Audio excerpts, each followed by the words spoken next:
Trail and ultra runners, what is going on? What's happening? Welcome to a very special episode of the Koopcast, an episode that I have wanted to get off the ground for many months now, and that is the launch of Training Essentials for Ultra Running, the second edition. I'm absolutely thrilled that this book and this product have finally come to light. It has been a long time coming. I know a lot of the listeners have been consistently reaching out to me asking when is this going to be available, and I'm not going to lie, the last 10% of getting this book actually out into the public's arms and ears and eyes has been painstakingly difficult. You guys know that I don't accept any sponsors or advertisements on this podcast, but that is not going to prevent me from plugging my own stuff. I feel that I've earned it. I'm really proud of the product that's out there. And so I wanted to get on the podcast today the co-authors of this book, Jim Rutberg, who's a very longtime friend and colleague of mine. And if truth be told, he is the one that is responsible for this book and this whole mess in the first place.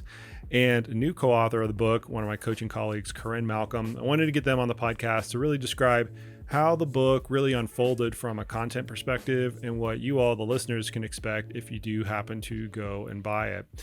The book is available now. It's available via paperback on Amazon. It's available in an audiobook format, an enhanced audiobook format that we talk about during the course of this podcast via Audible. And it is also available on my website, jasonkoop.com/book/book in a special edition hardcover that is only going to be available on my website. You're not going to be able to find it on Amazon or anywhere else like that. And I will personalize those copies for you if you want that to be part of your information arsenal coming up for this next season.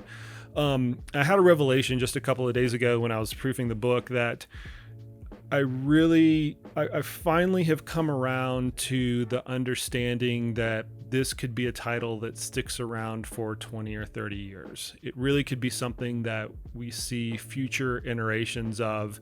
And I don't say that very lightly. I've always said that I'm a very reluctant author. I'm not a writer by trade. And I think something that comes out through the course of this podcast is that it took a lot of cajoling for me to actually take the leap of faith and write a book. And even after the first edition of the book, I realized that I wanted to make a vast number of improvements and adjustments to the content. And I was able to do that on this particular edition of the book. And I'm quite happy with it. And I really didn't realize how impactful it could be for all of the trail and ultra runners out there and all the trail and ultra runners that come to enter the space in the next few years until I started going through the proofs.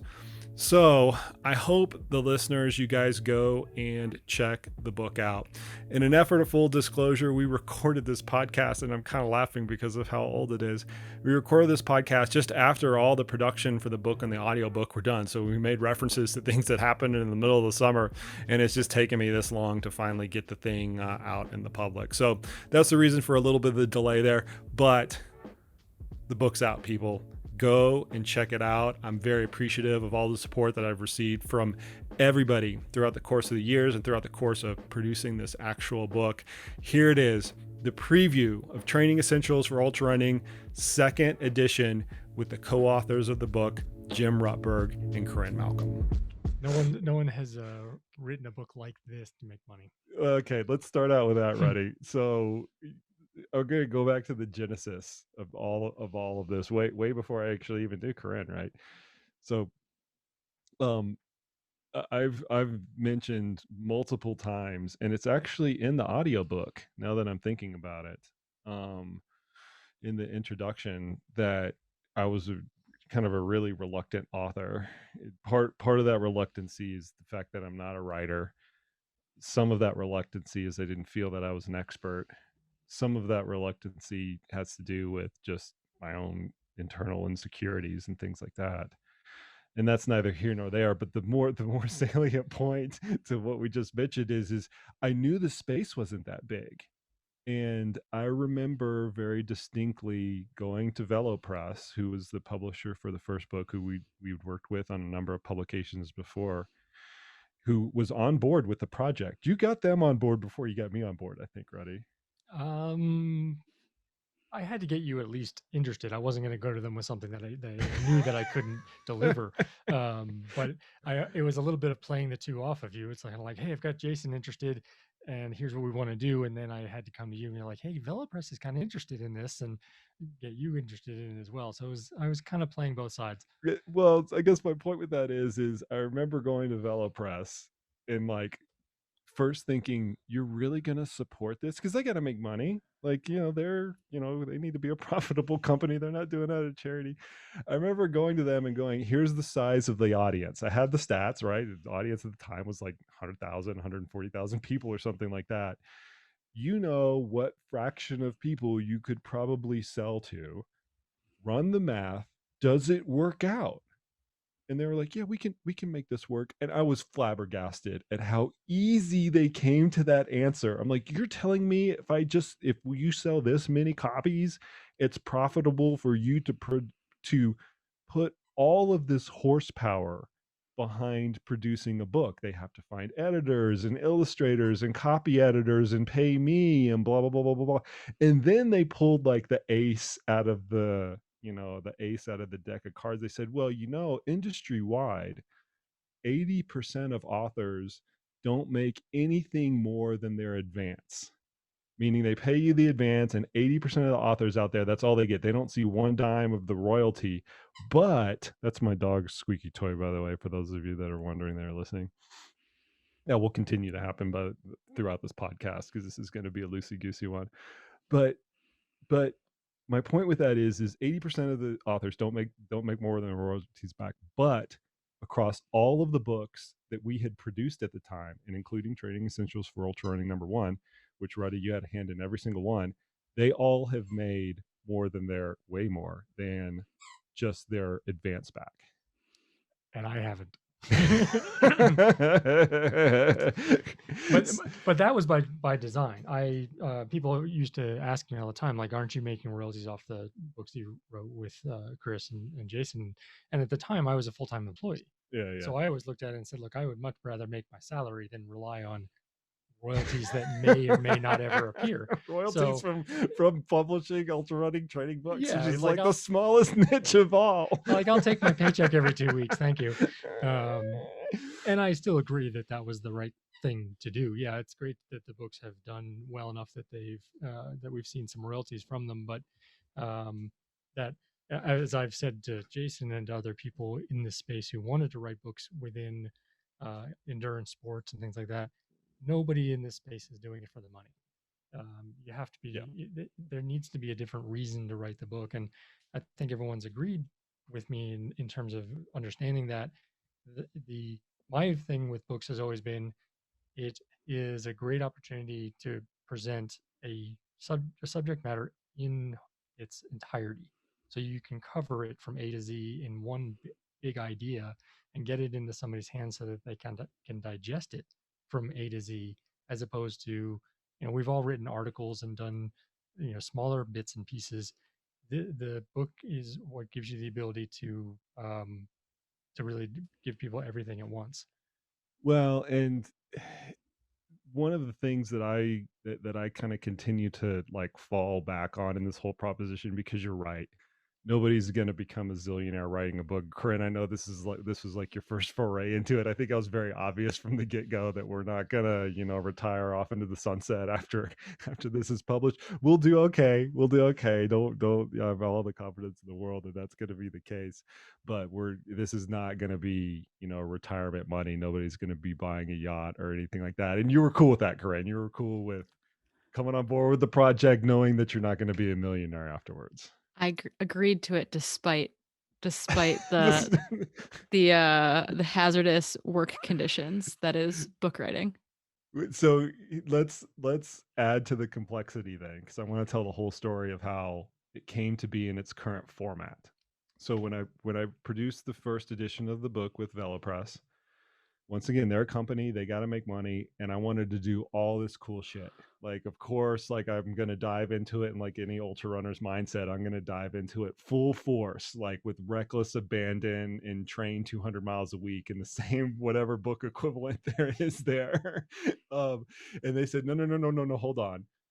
You can't have all of these technical editors and do an audio book, and it can only be 350 pages because nobody's going to buy a 500 page, training manual right out of the get-go. They put some parameters on my enthusiasm, certainly, and I'm very grateful that they did, because the first edition would have never come out without those parameters. It gave you some framework to work with. But when we started working with them this next time around, we approached them again, and I was still shocked. We want to do a second edition, and Vela Press, which is now Pocket Outdoor Media, said yes. The first edition did very well. It's time for a refresh. We got them on board with it. It still befuddles me as to, how something like this can exist in the space. About halfway through writing the second edition, writing and revising the second edition of the book, COVID hit. And Ruddy remembers this very, very, very distinctly. They sent an email out to all of their authors and said, we are not going to support any productions that are not completed, that are not currently completed. So if you'd already written it, that didn't apply to those authors. But we're not going to support any new productions that have not been completed until at the earliest the end of 2021. And this was March 2020 when they sent this out. And I looked at this and I was like, oh, I just can't wait this long to put this out with no guarantee that it would actually get put out, because you never know what's going to happen. They could go under, like so many things could happen between now and then.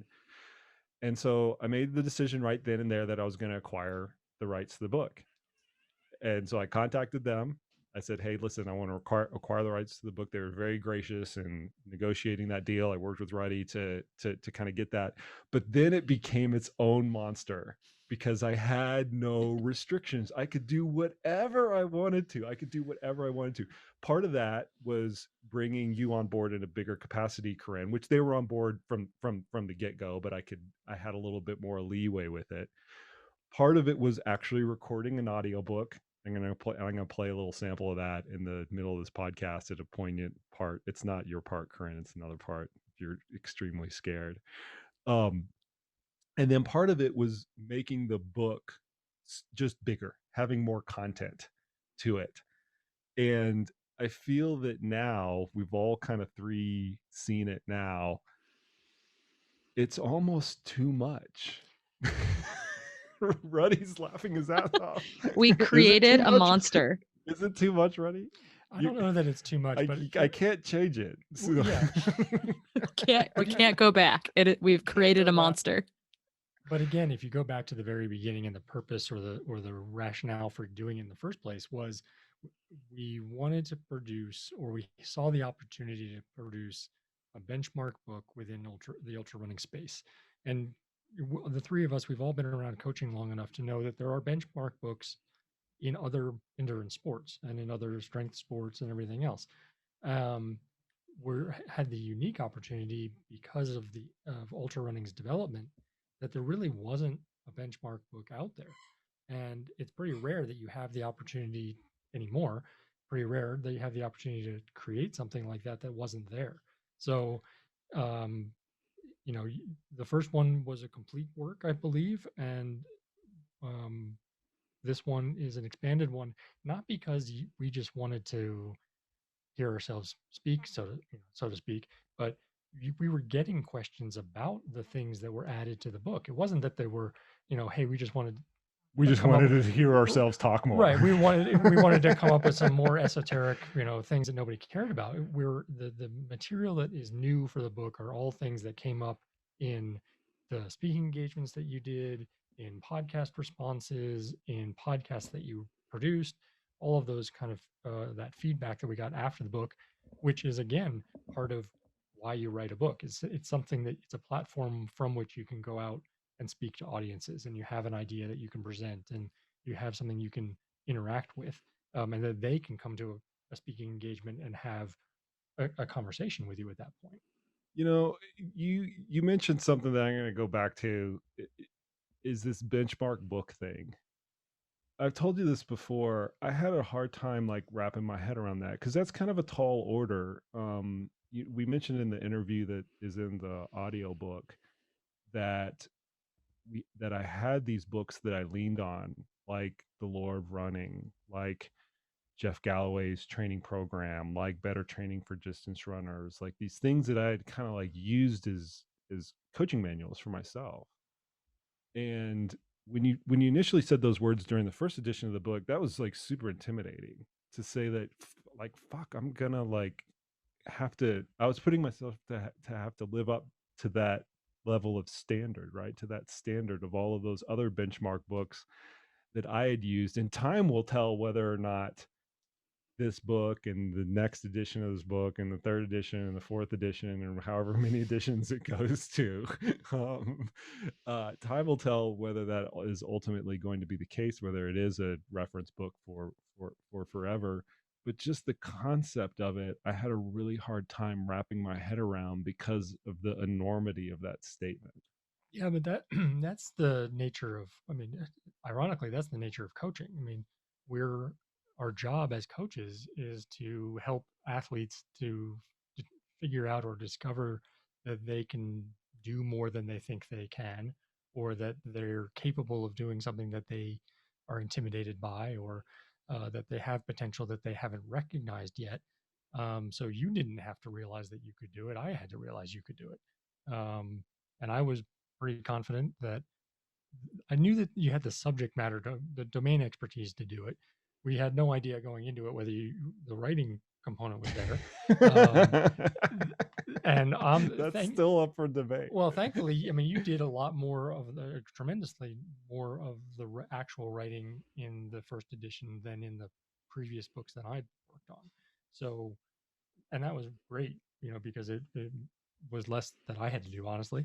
And it was I think it came out better because it is really your voice with some help as opposed to my voice with the information coming in. Yeah, so Corinne hasn't been privy to this process a lot. But so as we're recording this, I just finished the bulk of the read for the audiobook, which is kind of why we're sitting down now, because there's actually a light at the end of the tunnel.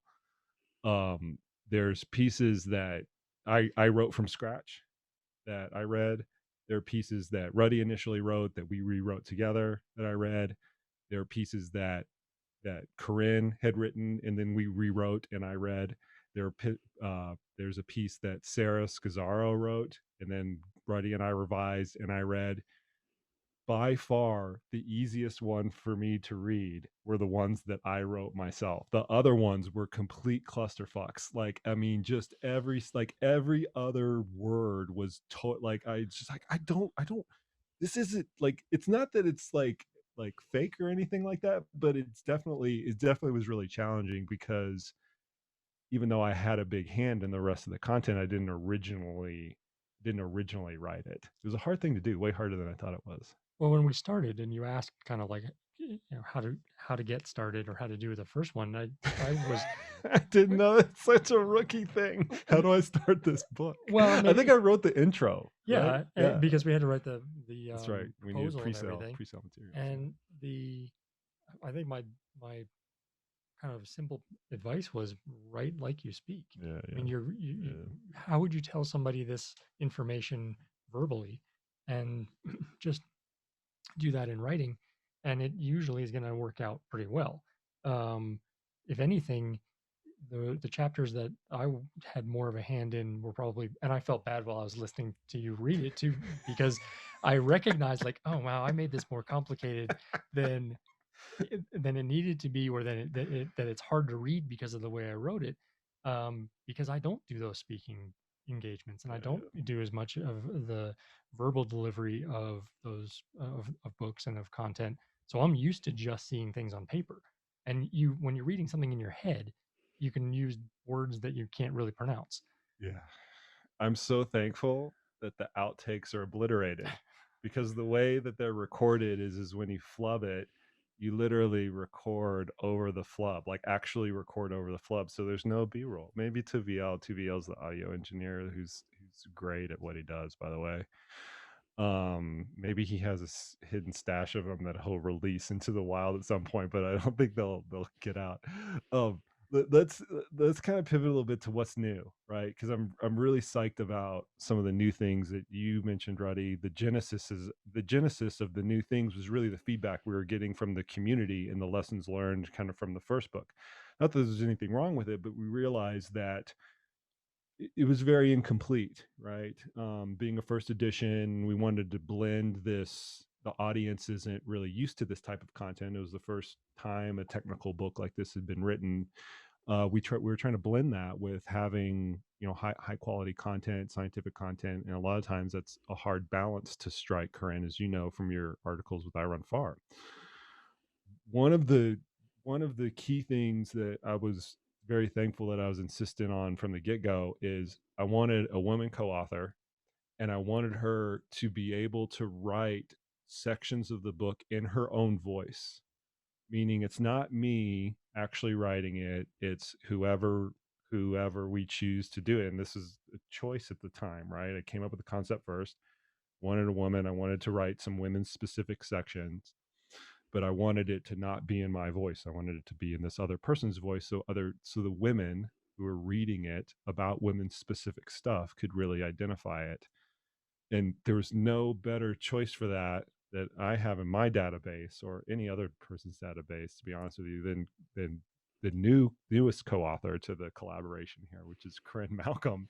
So Corinne, you wrote the entirety of this woman's specific section, as well as you wrote the entirety of the environmental section, which I guess I get to kind of take credit for, but that was all you. I did remaster it a little bit. You saw it.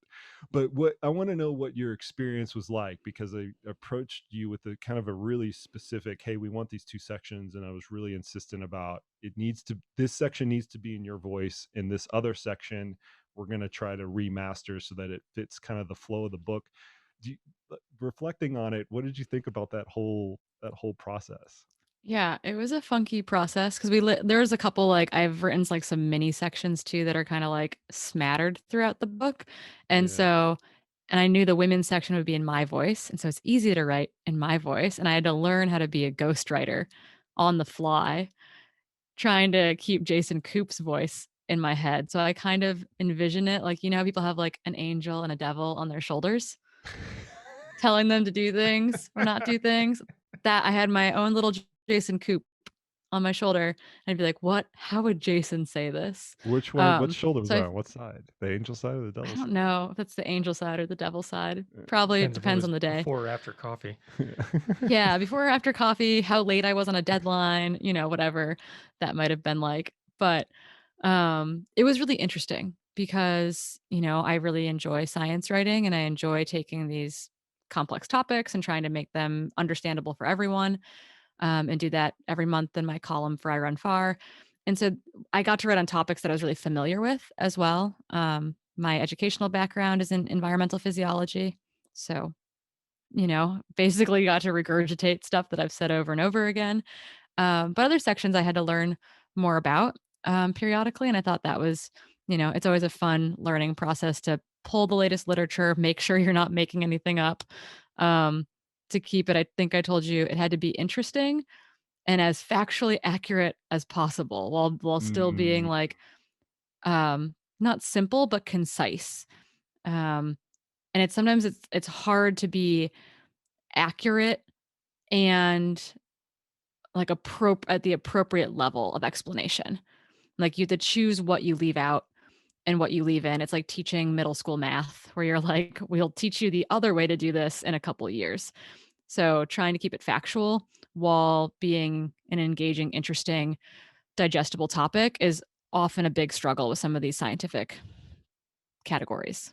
Well, the way that really got illuminated was through the technical edits, which is another aspect that I cannot tell the audience and you guys and these two individuals who provided the technical edits how appreciative I am with their counsel. And the two people that I'm talking about are Stephanie Howe and Nick Tiller, both of whom make kind of appearances in the audiobook.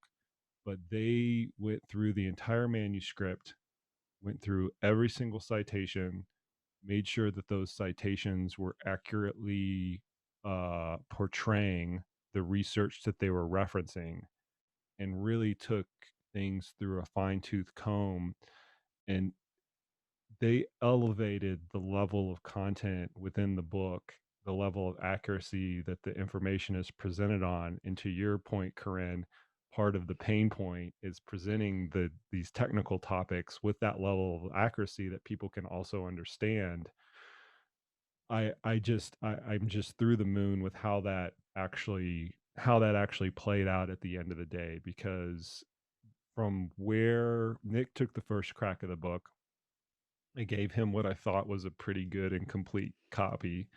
And Nick is really, really smart. He's been on this podcast twice. He wrote very appropriately The Skeptic's Guide to Sports Science. That's his thing, right? Is being a skeptic in sports science. He tore the thing apart, and it was really humbling to read, like very, very, very humbling to read. But it's going to serve the audience just in this really incredibly immensely powerful way, because you can be sure that the way that the information is presented is done so with like the highest level of scientific integrity. And then Stephanie got like the second, like kick at the wounded dog. So after I had, gone through all of Nick's edits, I kind of went through the whole thing. I passed it off to Steph, who just had her first child, by the way. Like, so kudos to Steph for like being the freaking Iron Woman warrior, cranking this thing out with a freaking infant, at her side the entire time. It just got raised up another notch. So I'm just really, I that's one of the areas of the that's one of the like the new areas of not only the book but like the process as a whole, that I'm just really, really grateful I bit the bullet on. I, spent a little bit of extra money in the production of the book. I had to eat some humble pie across the process, but I'm just really happy with the way the book and the product turned out after all their counsel. I think that the edit process after getting it back from them was the more difficult um, process, because now we were looking at comments and at recommendations or suggestions, and having to go, okay, yeah, I see that point, but can we really, what do we do with it? Yeah, yeah, Do yeah. we, if we make that change, it's going to mean half a chapter more of explanation, or have we gotten it close enough, from a, which thing is, again, going back to Corinne's point of how much can you explain? Because there's always going to be a yeah, but Yeah, yeah, yeah. to all of these things. Like, well, here's how you should do heat acclimation. Well, yeah, but then there's this and this and this and this.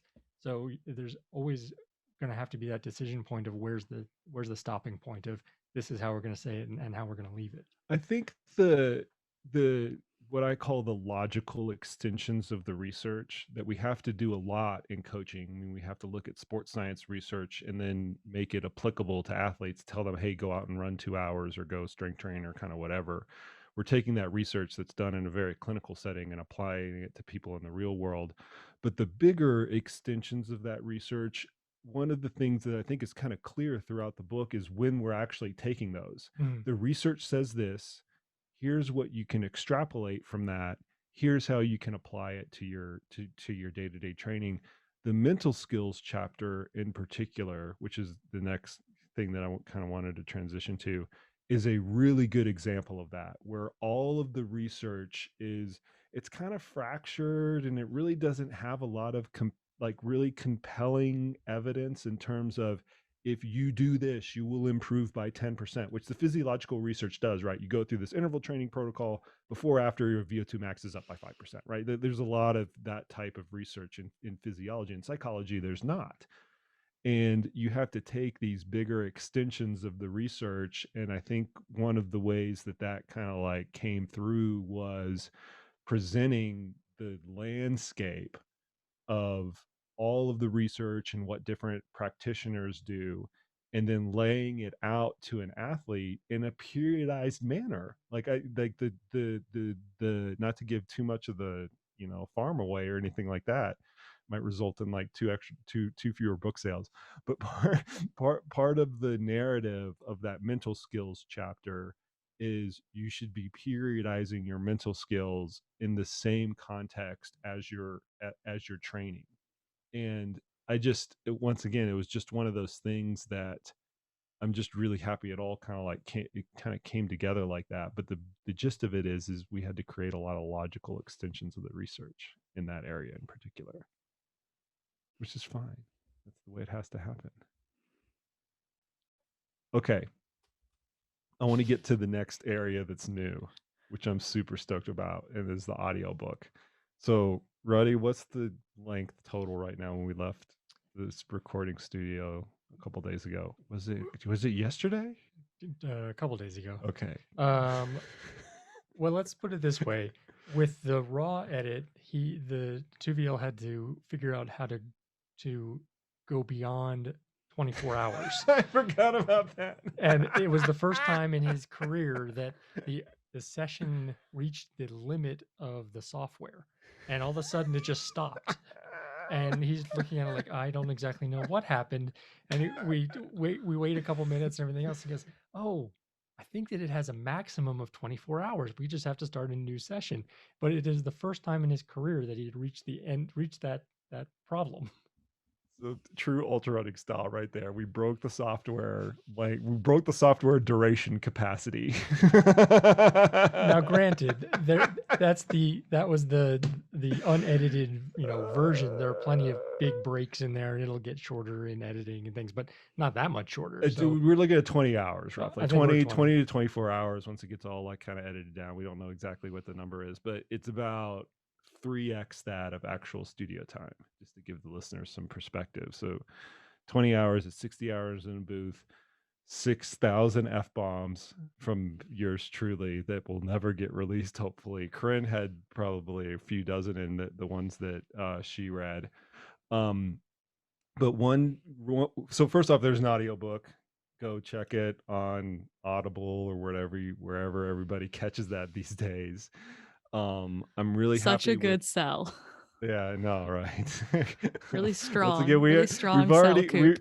we've already established that we're not in it for the money, so but so there's the audiobook. I was insistent that I read it since I literally have a voice, I have a podcast and things like that, and I didn't think that doing it with a voice actor would kind of do it justice.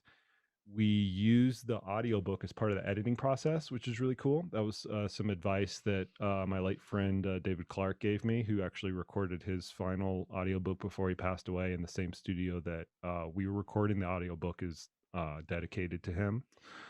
And one of the unique features, which I completely stole from David Goggins, shout out to you, David. I know you're not going to get too mad at me, brother. But the audiobook is interspersed with these really cool, punchy, super practical interviews. And they range everywhere from an interview with Ruddy and I to an interview with Nick, who I mentioned earlier, who was the technical editor of the book. Interviews with people like Emily Krause, we talk about bone health. Interviews with Stephanie, who was also a technical editor of the book. We talk about nutrition. Interviews with people like Justin Ross, who's a sports psychologist. And they're strategically placed at these points, one, to give you a break from my voice, because I can't imagine the listener on the other end listening to like 20 some odd hours of just me talking about like physiology and training and stuff like that.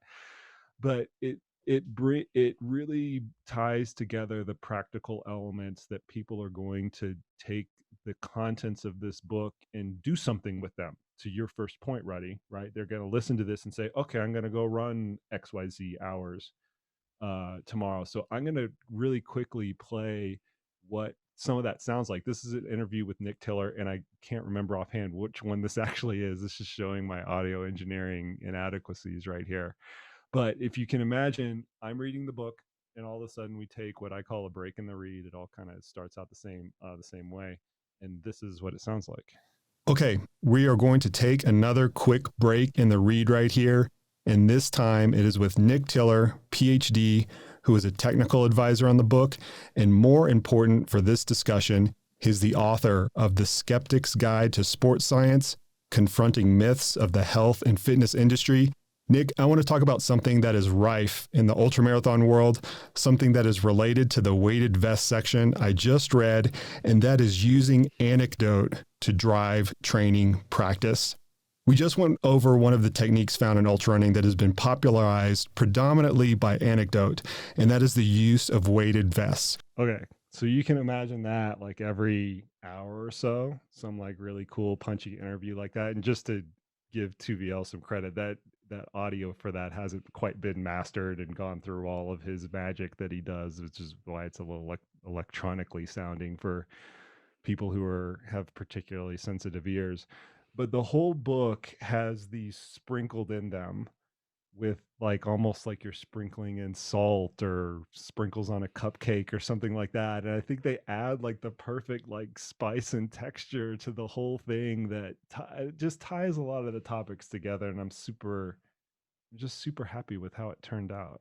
You listened to some of them, Ruddy, didn't you? Yeah, yeah, and I think a lot. I think there's the variety component to it, but we also use them in places where the content um, is visually compelling in the book and a little bit more difficult to get across in just audio. So there was there were places where if you're looking at the book in print, there's going to be some references and some things that are easy to pick up that we couldn't quite explain just by reading them.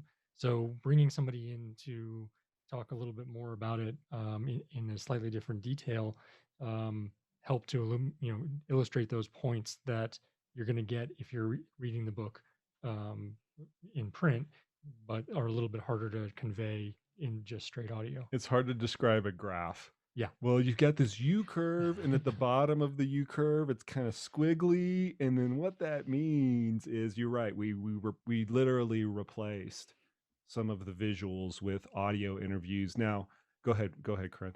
Say which like does a total disservice to all the work that I know the very fair Abby Hall did on all those beautiful graphs. So, but they get all of the beautiful graphs in the digital packet that comes with the audio book. So they're going to get it. It's just that if you're listening to the audiobook while running down a trail, which is probably what a lot of people are going to be doing, they're not going to have they're not going to be seeing it at the same time. So really, it is a very complete work in the sense of you do get a digital packet that has all of those visuals in it. You have the added audio interviews, and then you have the read on top of it. Yeah, and you have access to that for forever. Like it's literally a download. You can reference those charts. Thank you for mentioning Abby, Corinne. And so for those of you that don't know, Abby Hall is an elite runner with Adidas. Is that how we pronounce it now? Adidas. Long A. Okay. And she's a very good runner. Qualified for Western States this year, just recently at Canyons. Maybe this will come out like right when Western States is being run. Who knows? This is when we put our unbiased plug in for Abby. Yeah, for Western Abby's States. gonna crush it. There we go. Yeah. But having an illustrator that knows the content really well is a godsend. One, Abby's a very talented, and I'm not giving her enough credit. She both created the illustrations as well as styled the book, which both of those are big parts of it. Like, people think you just write something down on Word and then bingo bango poof, magic wand, fairy dust, and all of a sudden it turns into a book. I mean, it actually has to be what's called styled into the right format with the right layouts, and the colors and the headers have to all match, and it's got to fit within the parameters of the size of the book. That's a monumental task. So she did all that. She did the cover art, and the fact that she knew the content, not only from having the previous edition of the book, but also being coached by me. One was good for her as an athlete, right? Because she gets to see all the content and then apply it to her own training, and the content is authentic. I mean, it's everything that I do as a coach. But it was immediately relatable to her.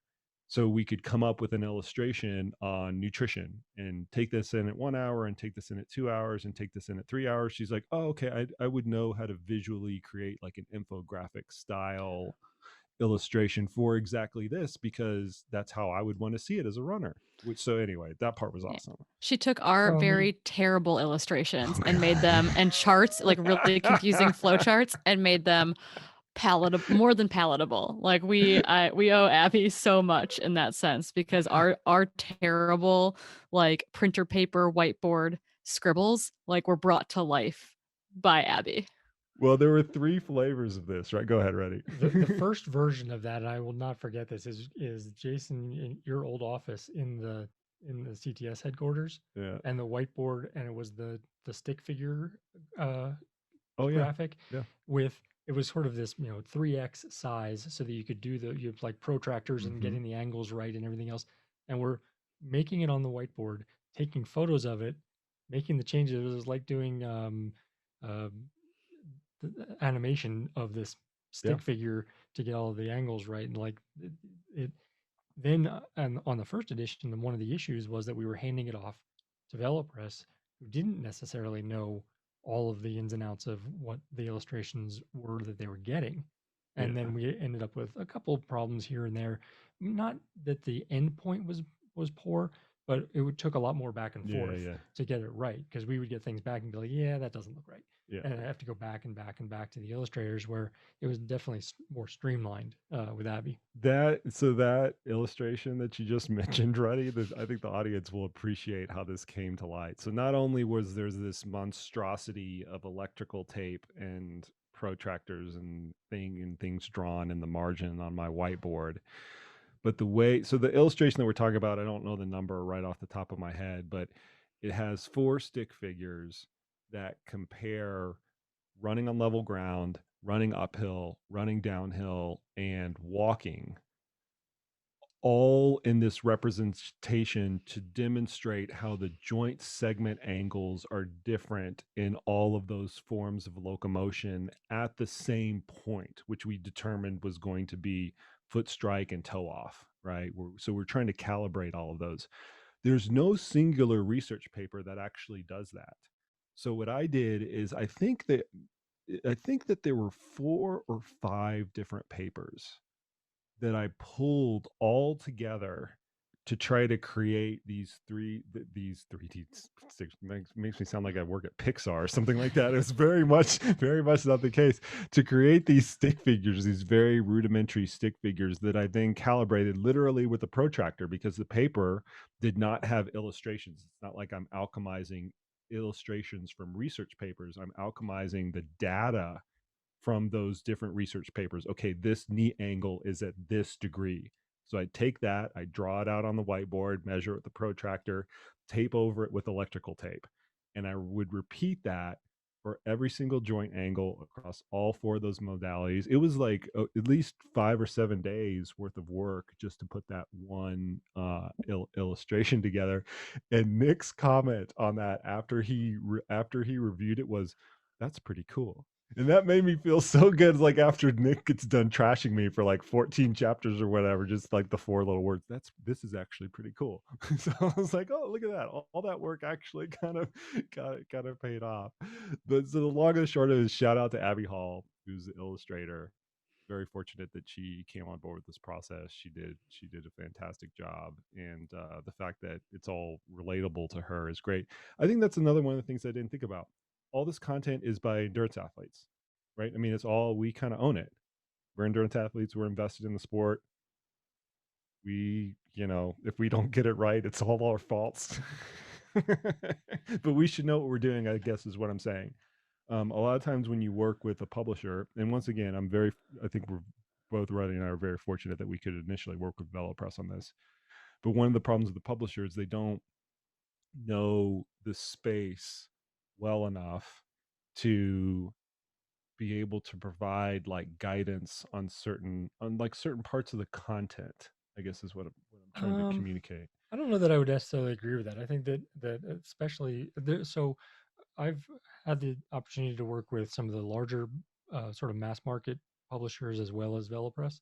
So if you're working with, say, Rodale or Penguin or some of those, I think that's where you end up with more of an acquisitions editor or a development editor who really has very little experience in what your subject matter is. VeloPress is a specialized publisher in mostly endurance sport, so at least they know the context, they know, and especially they know the audience. So one of the things with and one of the kind of pain points that we ran into a little bit was of them saying, "Hey, this is what's going to sell in terms of Yes. this is what people are purchasing, and the tone and the length and the level of complexity."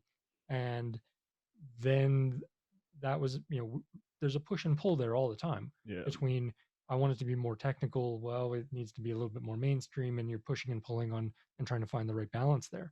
But I think they do a very good job at knowing what that endurance athlete audience wants and finding it, because the larger publishers, the Penguins, and not to call out any one individual, but just in general, the large publishers, um, they do a very good job in certain areas, but in the niche of endurance sports, VeloPress really, I think, has done a good job at um, figuring out what that audience is looking for and finding authors and finding books that um, that can be published in that sense.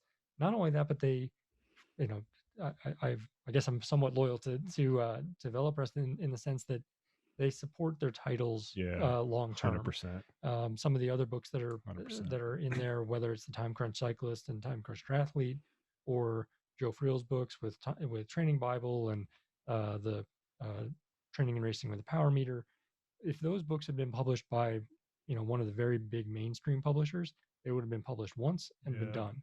Yeah.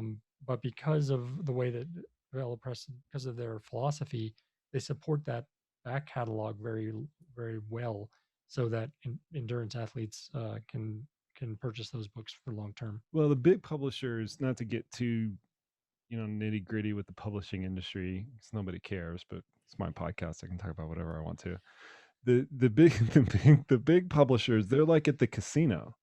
They're Yeah. looking for the next David Goggins book, to use his name again. They're looking for the next book that's going to get into the top 5 on Amazon, and then they're set for the year. They don't have to worry about anything else. So they just roll the dice with 10 or 20 different people across more than that, but a lot of people across a lot of different genres, and they ride the winning horses until they're dead. And the horses that suck, they just put them out to pasture and let them live their life on other. I mean, literally, that's the way it works. They make all their profit off of a very few titles, and if you're in that group, you're going to get a lot of support.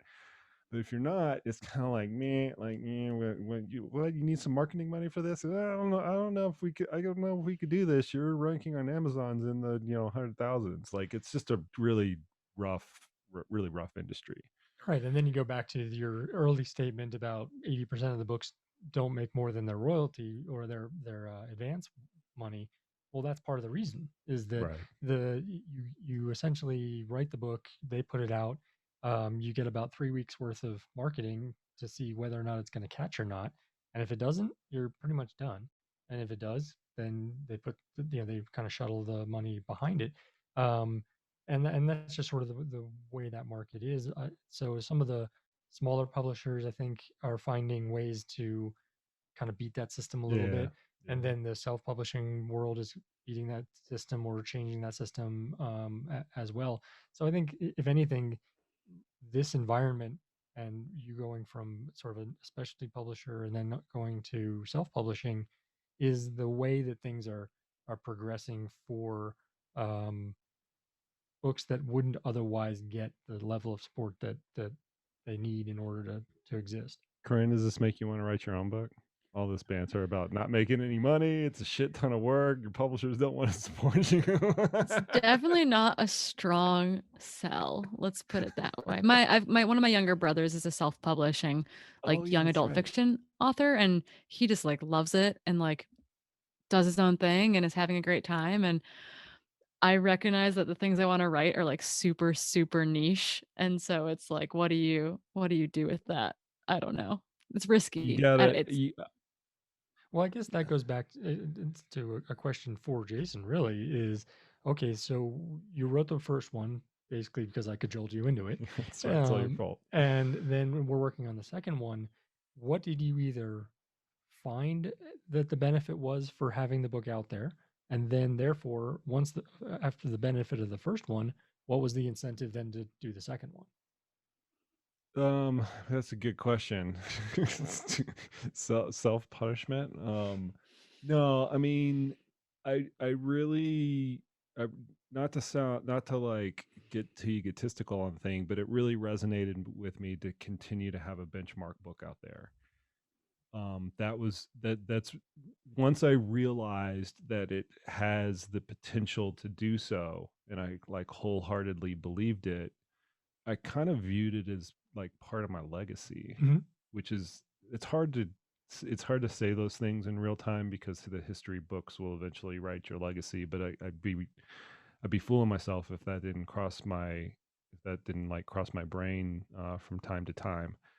The other piece is circling back to something that we mentioned earlier. Is there was so much more that I wanted to do with it that either got left on the cutting room floor or I just didn't do very well. There are a lot of things that I wanted to explain differently. I was going to say fix, but that's not the right word. There's a lot of things that I wanted to explain differently or more thoroughly or put a different context on. The strength training chapter is a great is a great example of that, where the first edition of the book, I had it written and it got put on the cutting room floor for a variety of reasons and got turned into a sidebar, and I got hammered on it. I got in the Amazon comments and shit like that, which if you ever publish a book, don't read the Amazon comments because you can't do anything about it. When you go to write a second book, then go and read that and take it into context, but don't read it in real time because there's nothing you could do about it, and all it is well, not all, but it's a lot of it's irritating. But one of the bigger criticisms of the book was that one section. Out of 100,000 words that the book contains, a 500-word sidebar gets all of this vitriol from the community. I was like, okay, well, all right, I'll take that. I didn't explain that correctly. I didn't fight to leave the content in there enough, I guess. So I'm going to go and redo it, and I'm going to do it right. And that's exactly what I did. I brought in the experts. I brought in Sarah. Hey, Sarah, let's go ahead and let's design this. Let's come up with the content collaboratively together.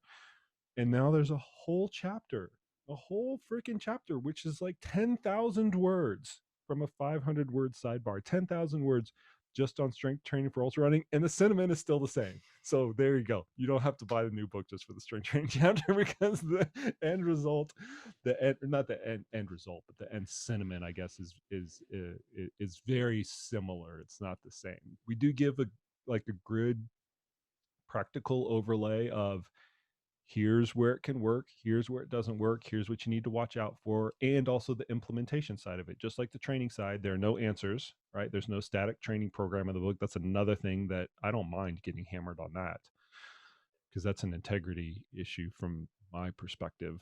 um so those of you expecting a static training program in the book, you will be sorely disappointed. Don't go buy it and bitch about the fact that there is not one. I'm telling you right now that there's no static training programs in the book. Don't complain about it if you were expecting them. What was I saying about that? Oh, the strength training chapter.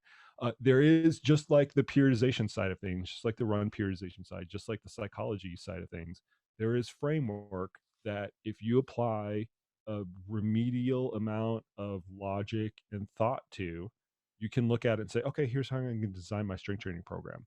And that's the theme throughout the whole book, is for somebody to look at it, put a little bit of thought into it, and be able to DIY things themselves, as opposed to just here's the answer, or here's what I did with Dakota, or here's how Corinne trains. Like, it's very much written from the standpoint of we want people to absorb the information, synthesize it, and be able to make their own decisions.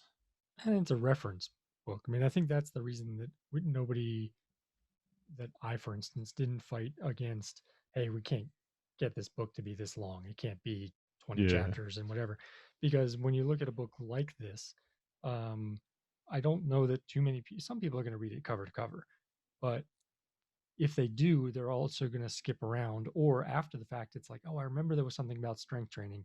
Let me go look it up. Yeah. It's, I don't remember the part about nutrition. I'm going to go look it up. Hey, I'm having trouble with hydration and sodium levels. Oh, there's a section in about that in the book. I'm going to go look that up. So I think we produced it in such a way that um, it didn't have to be quick moving and entertaining to That it's not. well, at its core. I think that there are some books that are written, whether they're some books even as nonfiction, that are written in such a way that they're trying to keep you hooked and Yeah. kind of written with a more of a marketing gist to them. This one is more, we know it's going to be a reference book as much as it's going to be a cover to cover book. There's some, I mean, Corinne, you kind of mentioned this in your section as well. There's some like first person narrative parts to it, not in the sense of I did this, so you should do it as well, but stories that kind of tie together the major themes or just make them relatable. Like I have the Krispy Kreme story of how the rice balls originated, where, originally I just stopped by Krispy Kreme and I shoved them all into a bag and I said, oh, I just need to make this a little bit better food content. So I'm going to create this rice ball recipe, which I totally stole from Stacy Sims. That's another theme in the book that I'm just like stealing and adapting things from other people and putting my own little spin on them. But I took her, kind of rice ball recipe strategy or whatever, and I put it into that Krispy Kreme, sandwich bag format, and voila, that kind of thing took off. So it's not so dry that it's No, just a it's not bunch of dry. like academia stuff. There's stories. What was the one in your, Corinne, remind me again, in the women's section? There was some like really like punchy part that you had in there. Do you remember what it was? Or maybe it was in the environmental section. That was punchy. Like, Yeah, was I I being I just mean? remember reading it and going, "Oh, that's actually kind of funny." Oh, I mean, I don't know. I'm kind of a little bit sarcastic, but I don't know that I'm I think like, that's more what it was. I It was think, like, "Do you really think this is a good idea?" It was something like yeah, that. like I'm kind of a sassy human being. So I feel like there were things throughout. And honestly, I got really sassy during the editing process. Like, much praise to Stephanie Howe and to Nick Tiller, but there were some edits that I was like, yes, change. And then there's some where I like would comment back to the edits, and I would be like, well, if you look at this paper, blah blah blah blah blah, like total like I would just like, and then he'd like say something nice about my writing, or Steph would text me and be like, oh, you did a good job. I'd be like, yes. It's hard not to take some things personally in that Yeah. process. I mean, It's like you've this spent so much baby. time, right? You've spent so much time working on it, and to have someone else come back and go, "Yeah, but this is wrong." You're like, "Oh, well, wait, huh? How? What But do you it's mean?" yeah. So It's it's necessary though. Like that's why I wanted Nick and Steph on there. Nick very specifically because he doesn't mind telling it like it is. Yeah. And I was very upfront with him when I brought him onto the project. I was like, be harsh. I don't care. The harsher, the better. I've got thick skin. I can take it. I just want the best product that's out there. Stephanie, because I have a good relationship with her, I coach her and we've known each other for a long time. She doesn't mind telling me like it is either. Even in our coach athlete relationship, like we have a good back and forth that, we don't, we're very, very honest and open with each other. And you need that in editors. Otherwise you just get, a bunch of, oh, you're doing a great job and all of this is awesome and you're the best writer ever, and like there was not a lot of that that. doesn't that doesn't elevate the content though. That's what I keep coming back to. Like you need somebody to go through with a fine-tooth comb that's kind of harsh to elevate the content. My biggest dilemma or hesitation point in the whole process was you sent me a revision of either the intro or chapter one or something like that, and I read it, and it was a lot of work that had gone into it, and I remember sitting there going, I don't think we can use this. And I don't know how to tell Jason that without I remember really that. hurting his feelings. Like, I did not want to be the person to send that email, but I'm like, I'm glad you did. okay, eventually I'm just going to have to send this because I'm going to feel really bad if I don't. But this is not going to be easy to tell him. No, I took that very well. I'm glad you did that. I started, just to give a little bit of backstory, I wanted the intro to have a little bit of, to use Corinne's word, have a little bit of sass, have a little punch in it. Like I wanted to address some of the criticisms. I wanted to kind of go through my background and things like that. because I think that's compelling storyline. And when people do judge books by their covers, and as much as flippant as I am about, I don't care if people buy it. I do. There's an economic incentive for me for people to buy books, and people will read the first people will just read the introduction, whatever's like, Amazon's preview or whatever, and they'll decide to buy it just based off of that. And so I wanted to create some compelling dialogue, I guess is what I'm getting down to. I just didn't want to go, this is a book about training ultramarathons. You're going to be better and faster and stronger after having read it. I wanted to have some compelling content, and I just think I went a little bit overboard with creating something like something a little bit controversial. So Ruddy brought me back down to earth. But it's still like, I go through the strength training piece. I go through the criticisms that have been leveled at me about the training philosophies and things like that by coaches, by people in the industry, because it's not just I'm trying to be controversial to like drum up shit. Yeah, that's part of it. I'll totally admit it. But I think that that's also part of the storyline. I think that that's important for people to know that it's not just me thinking some of these things. I bring people into the room, other experts and collaborators, to help figure the things out. But I'm not the only game in town. I realize that there are people that are coaches or athletes or other practitioners out there that don't have the same opinion as me, as I do, on certain topics. And that's fine. I don't mind bringing that stuff to the forefront and just saying, here's the buffet of ideas, right? You can kind of like figure out, here's what I think about it. But I don't mind presenting that landscape. Yeah, as I said, you should have seen. Corinne, did you actually see it? The tone of the one that you sent was a little bit aggressive, to the point of like, I don't know that people are going to get to chapter 2 if you do this. I'm always in support of that. Let's just put it this way. I told a really good story. Corinne will know who this individual is. The listeners might not, so I'll go into a little bit of detail. I tell this good story about our very good colleague and friend, Dean Golich, who was actually very impactful on my coaching career because he was so hard on me, and he was so hard on everybody, like really brutally, every single day, relentlessly difficult on the coaching product that you put forward, because he viewed that as a direct reflection of him, because we're all in the same organization.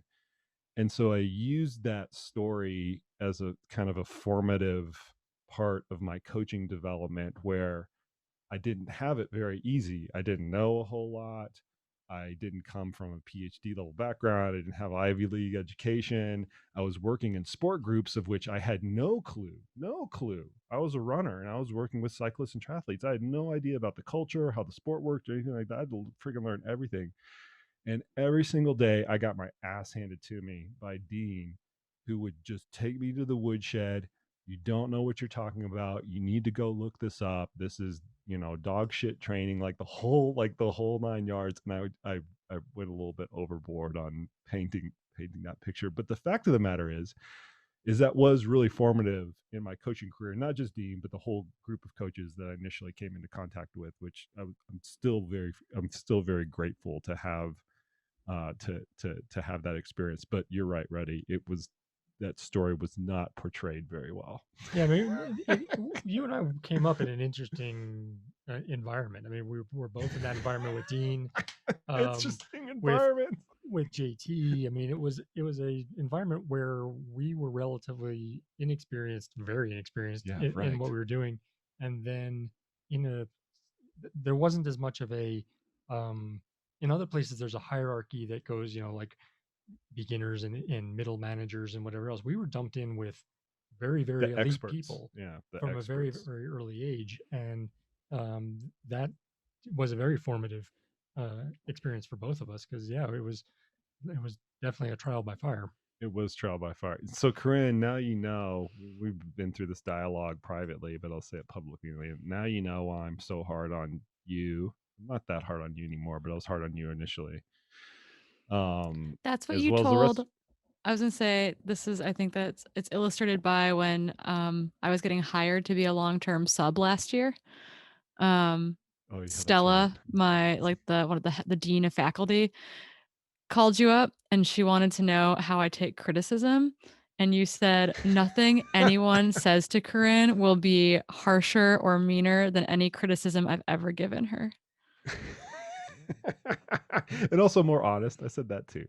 Yeah. And I was like, No, okay. but that has to be couched with, like, we're painting a picture of Jason as an ogre, and he's not, like, his bedside manner could use a little bit of Yeah, sometimes. softening, Yeah, but sometimes. it's not done abusively. It's done very constructively and With care, and I lots think of care. yeah, but I think it's very similar to the way the tone that's in the book is accurate to the way that you coach and the way that you work with with colleagues as well, which is it's compassionate to a point, and then there's a point of you're just going to have to do this. Yeah. And I think that is part and parcel with ultra running in general.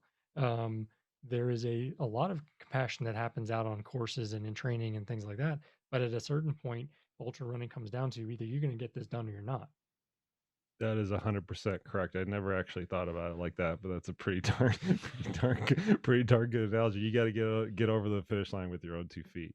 But needless to say, a lot of the to ping off of your point, Roddy, a lot of the content within the book is a direct reflection of that upbringing. So I'd be remiss not to mention not only Dean, but as you mentioned, JT Kearney, who I've had on podcasts as well, who, once again, if there was ever an angel that came down to form my coaching career, it was definitely JT Kearney, who did have the right balance of compassion and criticism. He did that better than no other person I could have ever imagined. And I remember every single Wednesday I could get 2 hours of his time if I bought him a venti, what was it? It's a venti caramel macchiato and a pumpkin scone over at Starbucks. And this is at a time where I didn't have 2 nickels to rub together. So plunking down $10 to get 2 hours of somebody's time to go over physiology was actually a pretty big spend for me.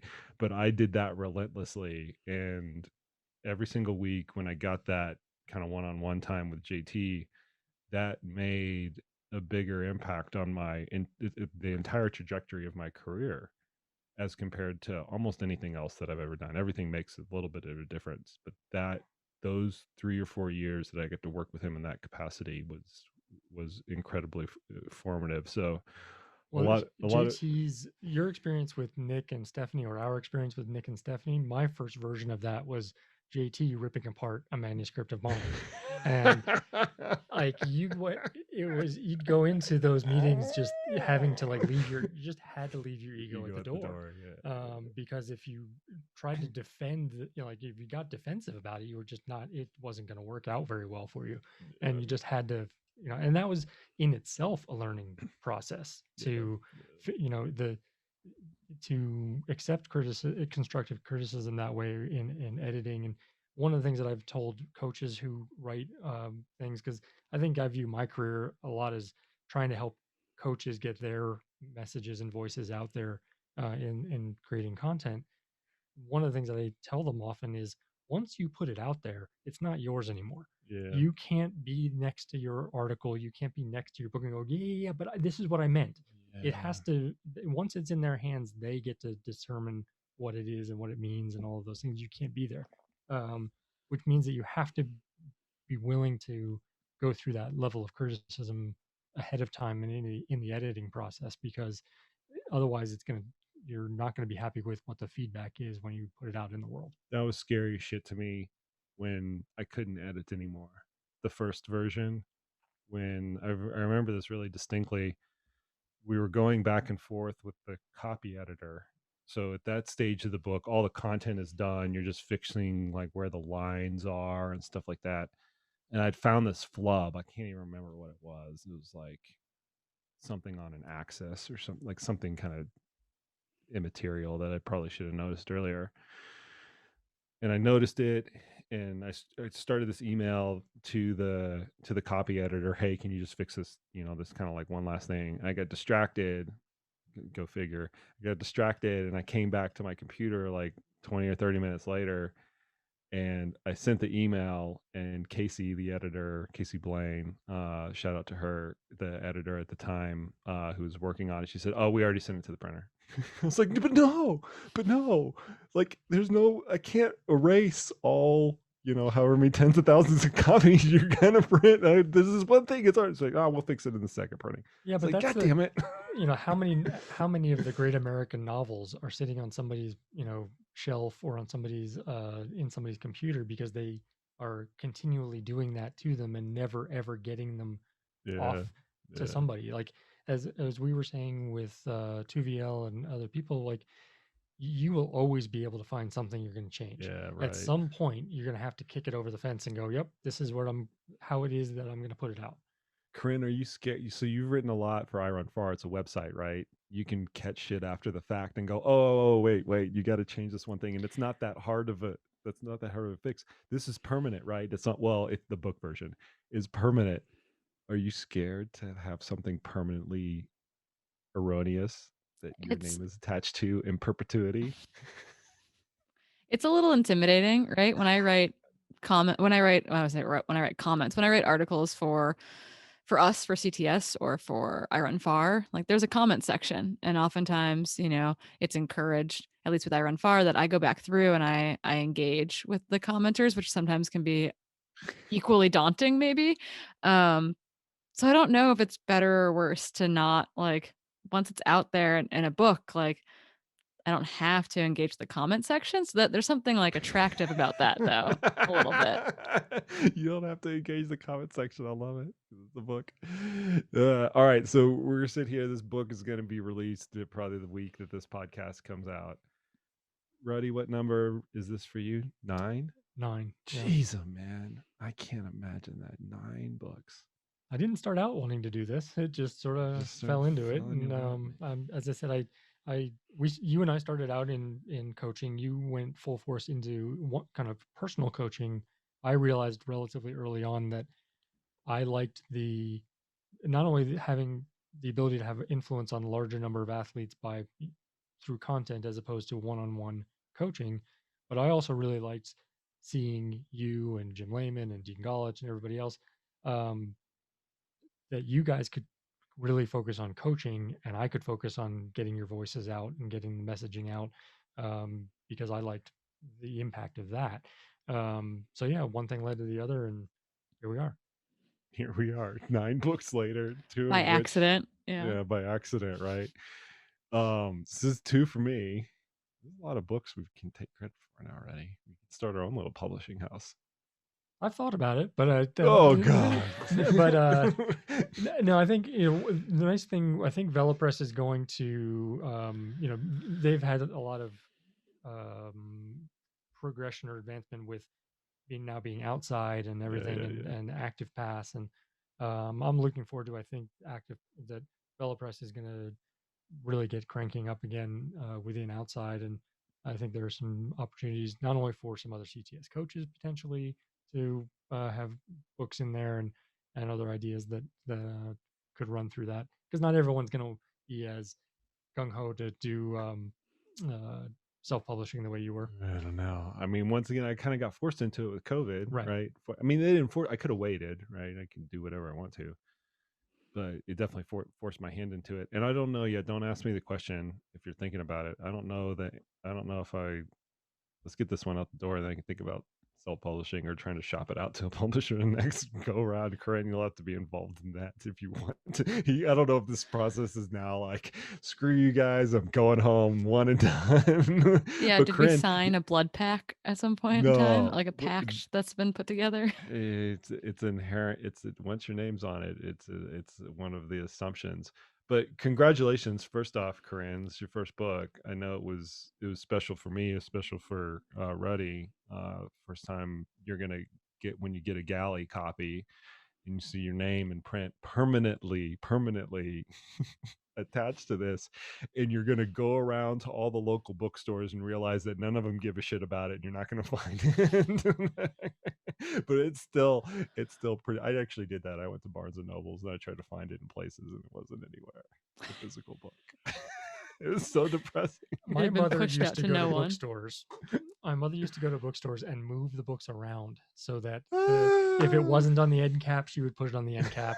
If it wasn't the book that was facing out on the shelves, she would rearrange the shelves so the book was facing out. It was pretty funny. We're gonna hire Barbara Rubberg for PR Yeah. on this one. I love that. Yeah, I'm excited. I was thrilled when you asked me to be part of this project, and it's so cool to get it. Like, I will be thrilled when I get to hold my copy of the book. And you get to listen to it. Oh You get yeah, to listen to and I get to listen to it. You get to listen to your voice read a whole chapter. What was the hardest word that you had to say, by the way? I had that sentence. I don't know if anyone recalls that sentence that had all of the um disorders, diseases, and conditions that hormonal birth control can help alleviate. And we made it through in one take, and then I flubbed at the very end on an easy word. And so we were able to cut in though, so I didn't have to reread the whole sentence because there was no way I was going to make it through it after that. So yeah, I was disappointed with how many times I used the word progesterone throughout a chapter. That was very intimidating. Yeah. Well, you said it. You said it good. But yeah, you get to listen to it. So congratulations, Corinne. Thank you for coming Thank onto the you. project. I don't know if you realized the enormity or the extent of how this was actually going to turn out, nor could I, because it seems to, once again, I'm not bound by a publisher, so it seemed to more from book to audiobook with these reads interspersed in them. There'll probably be something else associated with this after it's all said and done, but I hope you enjoyed the process. It was good growth for you as a coach, right? Yeah, for sure. Of course. And we'll make tens of dollars off of it. Yeah, I'm gonna hook up a little teardrop trailer to the Sprinter van, and we can take this show on the road.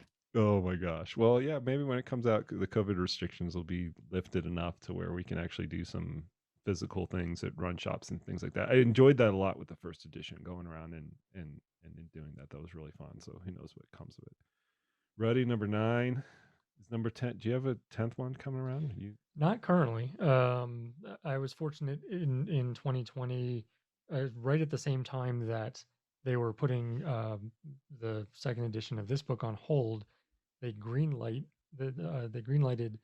the final book that they greenlighted was a book called Ride Inside that Joe Friel and I were working on. Probably because it was on riding indoors and everybody was riding indoors during the pandemic. Joe had actually wait a minute, hold on.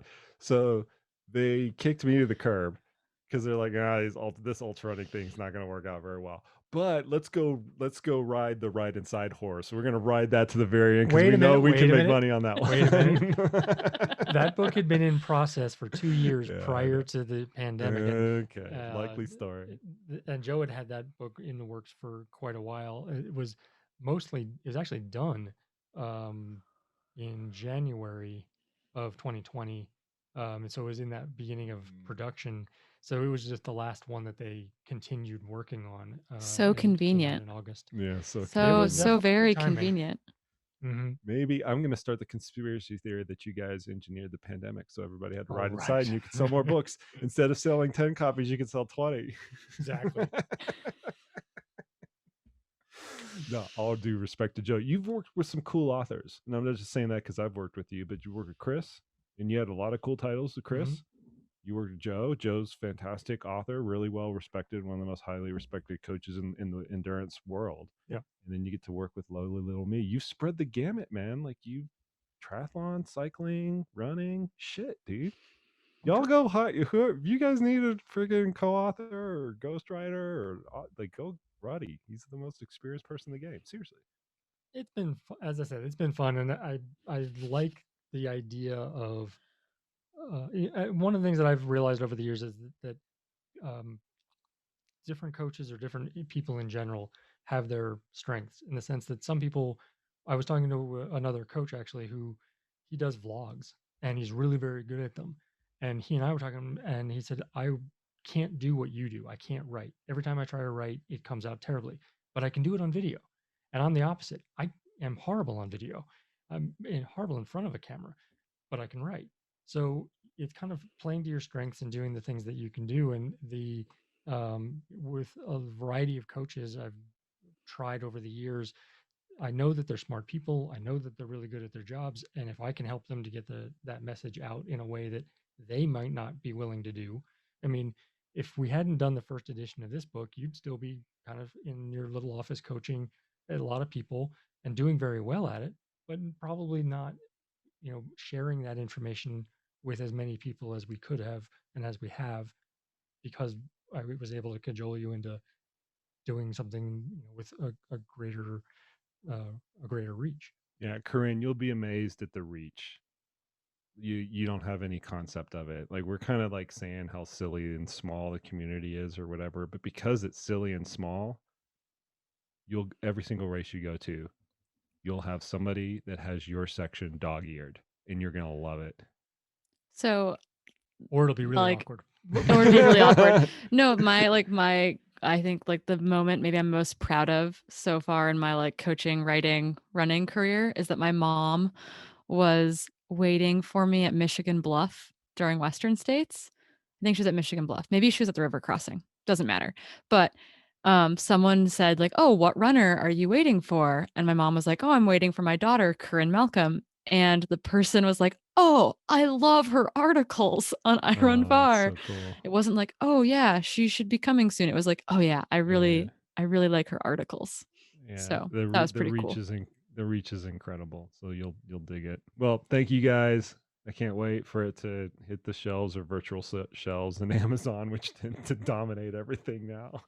Uh, I'm like I said, I can't thank you guys enough, and just really I can't express my feelings enough to just say how happy with the final product I am. And I was not always confident that it was going to be something that I could put my name on, as writing very well knows. But you guys were a big part in turning that into reality, where I can look at it and go, this is really freaking awesome. So thank you. You did most of the work. Yeah, takes a Yeah, team, people. we're the supporting characters. I don't know about that. You guys are going to become the main characters at some point. They're going to want the Corinne Malcolm book with Jason Koop and possibly Jim Rupper. All right, folks, there you have it. There you go. The book is out in the wild. Go get your hands on it, or if you're so inclined, go check out the Audible version of it. I'm really happy with the way the audiobook turned out. Special shout out to Tuviel Levy for helping this rookie reader sound at least moderately competent. But the audiobook is fantastic. I brought in a number of special guests for it, and I cannot believe that I was able to get that many high quality people through all corners of the community together to contribute to that. So go check the book out, go check the audiobook out, or go check out both if you are so inclined. Special thanks to Corinne and to Jim Rutberg for graciously becoming the co-authors on this book and putting up with all of my incessant edits and re-edits and edits after the re-edits. Also, in addition to that, very special thanks to Stephanie Howe and Nick Tiller for providing a lot of the scientific edits and guidance on this book. You two raised the content of the book to heights that I could not have imagined. You saved me from a lot of bloopers. And in addition to that, the readers can have a degree of trust in the accuracy and how the scientific information is conveyed.